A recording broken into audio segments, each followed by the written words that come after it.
في أطفال كتير بيتولدوا قبل ميعادهم. المشكلة إن أجسامهم بتكون ضعيفة جدا وما عندهمش دهون كفاية تخلي حرارة جسمهم مستقر، وجهاز تنظيم الحرارة عندهم مش بيشتغل كويس، وده بيخلي جسمهم يبرد بسرعة شديدة بعد الولادة. وده ممكن يؤدي لمضاعفات خطيرة جدا زي مشاكل في التنفس أو فشل في الأعضاء أو ممكن الوفاة. المستشفيات الكبيرة بيكون في حضانات وأجهزة تدفئة متقدمة بتحافظ على حرارة الطفل وتساعده يعيش لحد ما يكبر ويجني.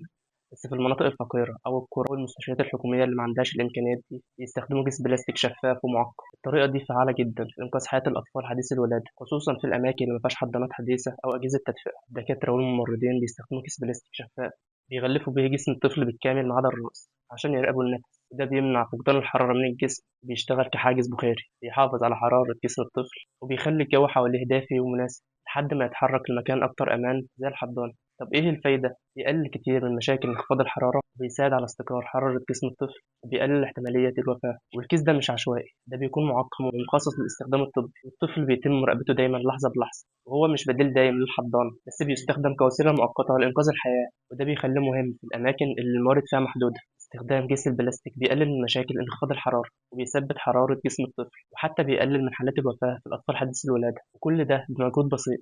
الصورة دي بتورينا طفل بريماتيور وهو متغطي بكيس بلاستيك شفاف. الطفل ده مولود قبل ميعاده، وهنا بيستخدموا كيس البلاستيك بيغلفوا بيه جسم الطفل لحد ما حرارته تستقر أو لحد ما يتوفر مكان آمن زي الحضانة عشان يقدر يعيش ويتعافى فيه.